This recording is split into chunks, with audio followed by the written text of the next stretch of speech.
Welcome to Peptide Proof. Today we're looking at Boots UK's massive peptide skincare expansion. Let's dive right in. Boots UK has just expanded its dedicated peptide-focused skincare section by a staggering 40%. Now, in the retail world, reallocating this much physical shelf space to a single ingredient is definitely not a minor adjustment. It's a major, highly calculated strategic pivot driven by undeniable consumer demand. To really grasp the scale of this move, we have to look at the physical footprint.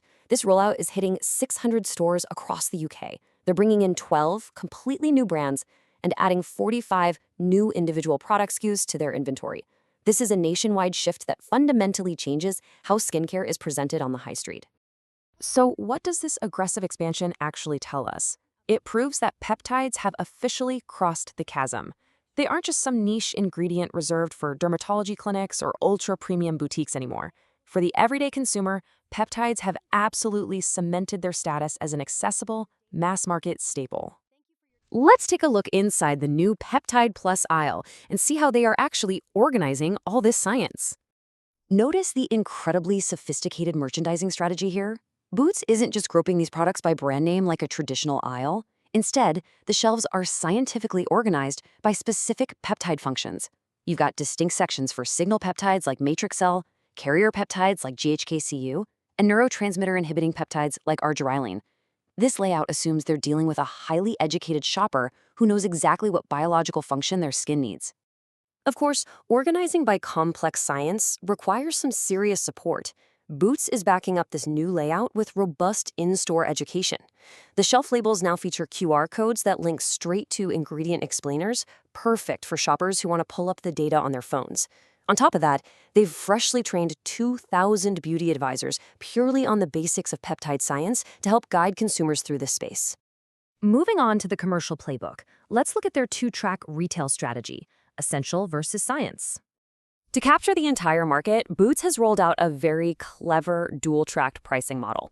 On one side, you have Peptide Essential. This features your accessible mass-market brands like No7 and Garnier, priced comfortably between £12 and £35. On the other side is Peptide Science. This is the premium tier with science-led brands like Medicate and Drunk Elephant running from £35 to £85. It's perfectly designed to capture both the curious entry-level shopper and the hardcore skincare enthusiast. Next, we need to look at the speed of market maturation, because this is a highly accelerated timeline. The most striking difference with peptides compared to previous powerhouse ingredients is the sheer speed.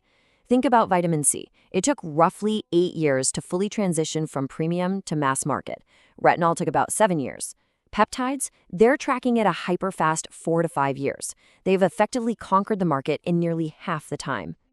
And the catalyst for this hyperspeed takeover wasn't just clinical labs pushing out data. It was heavily accelerated by highly engaged skincare communities on platforms like TikTok and Reddit. These social platforms allowed complex, granular ingredient education to scale virally, pulling the mass market forward at a rate we have literally never seen before. Let's pivot to the data driver behind all this, specifically the consumer search trends. Boots actually saw a massive 67% year-over-year increase in overall peptide-related search queries directly on their own website. When your internal search engine lights up with that kind of incredible volume, committing to a multi-million-pound physical retail expansion is really the only logical next step. When you break those searches down, the consumer intent is incredibly clear. Argyroline eye cream searches were up 73%. Copper peptide moisturizer jumped 89%, but leading the pack by a mile. Peptide serum for sensitive skin skyrocketed by 124%. These consumers know exactly the specific formulations they are hunting for. Taking a step back, let's look at the global market context, because this is definitely a worldwide shift. Boots isn't acting in some localized vacuum here. In the US, Ulta Beauty added 30 new peptide-focused SKUs just in the first quarter of 2026 alone. Over in China, Tmall's peptide skincare category grew by an astounding 92% year-over-year in the first half of 2026.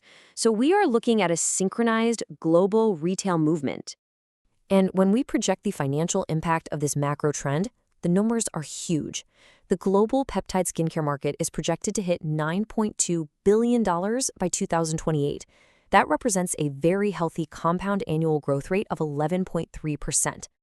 Ultimately, all of this data points back to one core truth.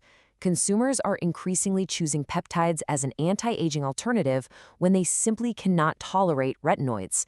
The sensitive skin demographic has crowned peptides as their ultimate tolerable solution, and global retail is completely restructuring to meet them there. The real question we should be asking now is, which hero ingredient will the internet accelerate next? That's all for this explainer. Thanks for watching, and we'll see you next time.